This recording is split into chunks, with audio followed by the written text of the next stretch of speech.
तो ये press conference आज हमने 14 मार्च को चंडीगढ़ में जो आयोजित करी है, मेनली ये है जो हम एडवर्स समिट करने जा रहे हैं 30-31 अगस्त 2024 को दिल्ली शहर के अंदर, ये उसके बारे में है।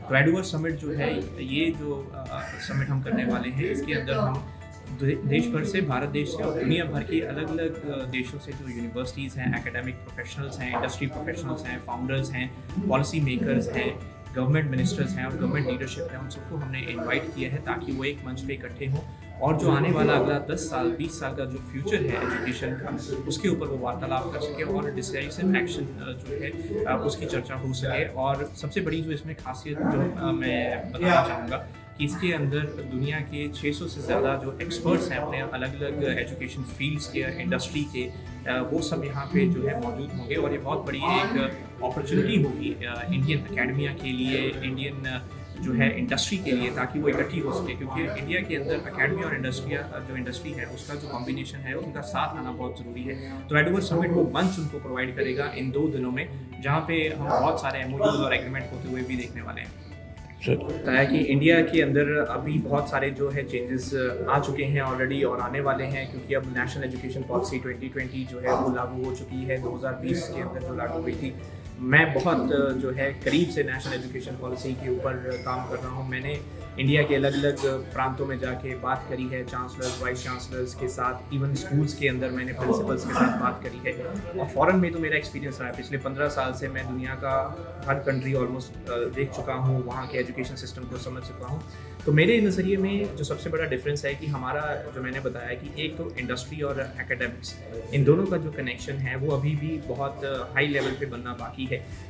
कुछ चुनिंदा शहरों में, दिल्ली, मुंबई, कोलकाता जैसे शहरों में ये बन चुका है, लेकिन जो Tier 3, Tier 4 सिटीज़ हैं, वहाँ तक अभी जो है एकेडमिया के पास इंडस्ट्री नहीं पहुँची है। दूसरी जो बात है, मैं हमेशा कहता हूँ कि एक चीज़ होती है स्किल, एक होता है प्रोफेशन, एक होती है करियर और एक होता है क्वालिफिकेशन। हमारे इंडिया के अंदर इसका जो खास डिफरेंस है इन सब चीज़ों का, वो इतना बच्चे नहीं समझ पाते हैं। उनके लिए क्वालिफिकेशन भी जो है वो करियर है। अगर वो बीटेक है तो उनको लगता है जी मैंने इंजीनियर ही बनना है, ऐसा नहीं है। आप जो स्किल्स सीख रहे हो, स्किल्स के ऊपर प्लस आपका जो पैशन है, प्लस आपका जो इंटरेस्ट है, उसके सपोर्टिंग आप अपनी क्वालिफिकेशन करिए और तब आप अपना जो है पैशन के हिसाब से आप अपना करियर बनाइए और करियर में फिर आप उस हिसाब से आगे बढ़िए। तीसरा जो सबसे बड़ा फ़र्क है बाहर और इंडिया के अंदर, वहाँ पे प्रैक्टिकल कंपोनेंट ऑफ एजुकेशन, अगर आप 100 नंबर का पेपर कर रहे हैं तो उसमें 65 से 70% जो है आपका प्रैक्टिकल कंपोनेंट है, सिर्फ 30% जो कंपोनेंट है वो थ्योरेटिकल कंपोनेंट है। तो बुकिश नॉलेज से ज़्यादा वो ये इंपॉर्टेंस देते हैं कि जो आज आपने क्लास में पढ़ा, अगर आपको रियल लाइफ में प्रोजेक्ट के अंदर इसको इम्प्लीमेंट करना पड़े, जैसे प्रोग्रामिंग है, तो अगर आप प्रोग्रामिंग कर रहे हो, तो अगर प्रोग्रामिंग आपको रियल सेंस में बनानी आती है, प्रोग्राम बनाना आता है, तो कैसे बनाओगे? हमारे इंडिया में रियल प्रोग्राम बनाने में ही बच्चे कई बार जो है फर्स्ट ईयर बीटेक कई बार उनका निकल जाता है। तो ये जो बुनियादी चीज़ें हैं, जब ये ठीक हो जाएंगी तो मैं समझता हूँ कि जो इंडिया के अंदर, जैसे मैंने कहा कि हम मेक इन इंडिया की बात करते हैं, हम स्टडी इन इंडिया कैंपेन भी है वो भी शुरू कर सकते हैं और वो शुरू हो चुका है बाकायदा। और एडवर्स समिट जो है वो उसी डायरेक्शन में एक पहल है और ये 4थी एडिशन है। इंडिया हमारा 4था देश है जहाँ पे हम ये एडवर्स समिट करने वाले हैं और ये बहुत एक विजन के साथ हम काम कर रहे हैं कि 2047 के अंदर जब इंडिया अपने 100 साल पूरे करेगा इंडिपेंडेंस के, आज़ादी के, तो इंडिया जो है पूरी दुनिया में एक सुपर पावर बन चुका हो एजुकेशन के लिए, और यही हमारा सपना है एडवर्स समिट के साथ।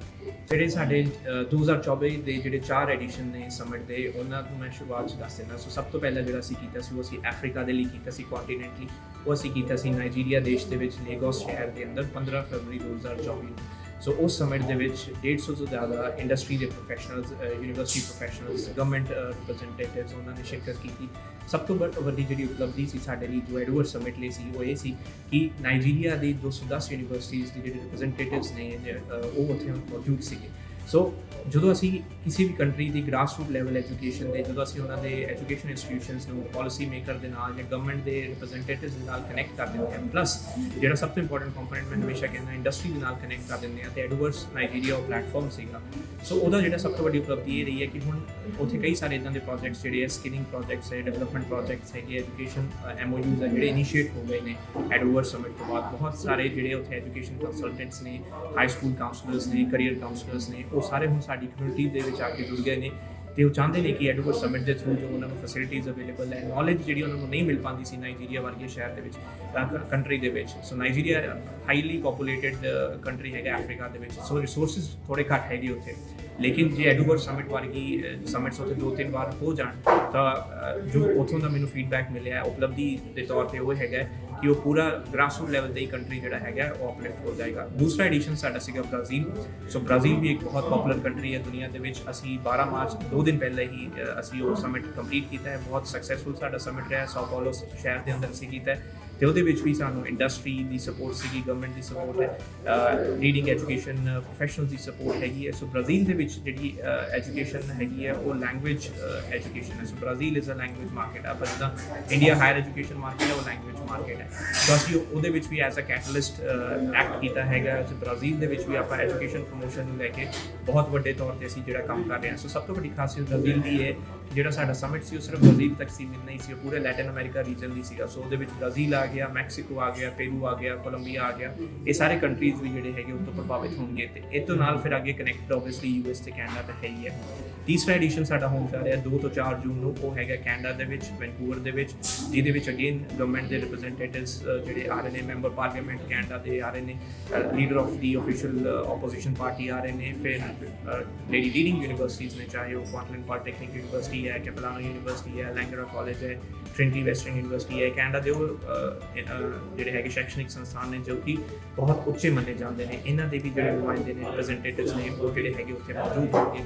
ਪਲੱਸ ਇੰਡਸਟਰੀ ਤੋਂ ਲੋਕ ਆ ਰਹੇ ਨੇ, ਸਾਡੇ ਕੋਲ ਆਸਟਰੀਆ ਤੋਂ ਲੋਕ ਆ ਰਹੇ ਨੇ, ਸਵੀਡਨ ਤੋਂ ਜਿਹੜੇ ਨੇ ਪ੍ਰੋਫੈਸ਼ਨਲਸ ਉਹ ਗੱਲ ਕਰਨਗੇ। ਸੋ ਅਗੇਨ ਜਿਹੜੀ ਉਪਲਬਧੀ ਉੱਥੇ ਰਹੇਗੀ ਉਹ ਹੈ ਕਿ ਵੱਖ-ਵੱਖ ਮੁਲਕ ਦੇ ਜਿਹੜੇ ਰਿਪਰੈਜ਼ੈਂਟੇਟਿਵਸ ਨੇ, ਜਿਹੜੇ ਐਜੂਕੇਸ਼ਨ ਪ੍ਰੋਫੈਸ਼ਨਲਸ ਨੇ, ਜੋ ਬੈਸਟ ਪ੍ਰੈਕਟਿਸਿਸ ਉਹਨਾਂ ਦੀ ਉਹ ਕਿੱਦਾਂ ਅਸੀਂ ਇੱਕ ਜਗ੍ਹਾ ਤੇ ਇਕੱਠੇ ਕਰ ਸਕਦੇ ਹਾਂ ਤੇ ਆਉਣ ਵਾਲੀ ਜਨਰੇਸ਼ਨ ਦੇ ਲਈ ਅਸੀਂ ਕਿੱਦਾਂ ਫਿਊਚਰ ਆਫ ਐਜੂਕੇਸ਼ਨ ਡਿਸਾਈਡ ਕਰ ਸਕਦੇ ਹਾਂ। ਦਿੱਲੀ ਵਾਲਾ ਜਿਹੜਾ ਹੈਗਾ ਸਾਡਾ ਸਮਿਟ ਜਿਹੜਾ 30 ਤੋਂ 31 ਅਗਸਤ ਨੂੰ ਹੋਏਗਾ, ਇਹ ਸਭ ਤੋਂ ਵੱਡਾ ਸਮਿਟ ਹੋਏਗਾ, ਚੌਥੀ ਐਡੀਸ਼ਨ ਹੈ, ਕਿਉਂਕਿ ਇਹਦੇ ਵਿੱਚ 600 ਤੋਂ ਜ਼ਿਆਦਾ ਜਿਹੜੇ ਇੰਡਸਟਰੀ ਪ੍ਰੋਫੈਸ਼ਨਲਸ ਨੇ ਉਹ ਇੰਡੀਆ ਦੇ ਵਿੱਚੋਂ, ਸਾਊਥ ਈਸਟ ਏਸ਼ੀਆ ਜਿੱਦਾਂ ਕਿ Malaysia, Singapore, Japan, south Korea, ਫਿਰ ਸੈਂਟਰਲ ਯੂਰਪ, ਵੈਸਟਰਨ ਯੂਰਪ ਜਿੱਦਾਂ ਕਿ ਜਰਮਨੀ ਹੋ ਗਿਆ, ਆਇਰਲੈਂਡ ਹੋ ਗਿਆ, UK ਹੋ ਗਿਆ, ਆਸਟਰੀਆ ਹੋ ਗਿਆ, ਸਵੀਡਨ ਹੋ ਗਿਆ, ਸਵਿਟਜ਼ਰਲੈਂਡ ਹੋ ਗਿਆ, ਫਿਰ ਨਾਰਥ ਅਮਰੀਕਨ ਕੰਟਰੀਜ਼ ਜਿੱਦਾਂ ਕੈਨੇਡਾ, US ਹੈ, ਇਹ ਸਾਰੇ ਕੰਟਰੀਜ਼। ਫਿਰ ਮਿਡਲ ਈਸਟ ਦੀ ਬਹੁਤ ਅੱਛੀ ਸਪੋਰਟ ਹੈ ਸਾਨੂੰ, ਜਿੱਦਾਂ ਕਿ ਕਤਰ ਹੈ ਜਾਂ UAE ਹੈ, ਜਿਹੜੇ ਅੱਛੇ ਐਜੂਕੇਸ਼ਨ ਇੰਸਟੀਟਿਊਸ਼ਨਸ ਉੱਥੇ ਸੈਟਅਪ ਨੇ, ਉਹ ਸਾਰੇ ਜਿਹੜੇ ਹੈਗੇ ਇਸ ਦੇ ਵਿੱਚ ਪ੍ਰੈਜ਼ੈਂਟ ਹੋਣਗੇ ਜਾਂ ਉਹਦੀ ਕੋਸ਼ਿਸ਼ ਕਰਨਗੇ, ਚਾਹੇ ਉਹ ਵਰਚੁਅਲੀ ਆਉਣ ਚਾਹੇ ਇਨ ਪਰਸਨ ਆਉਣ।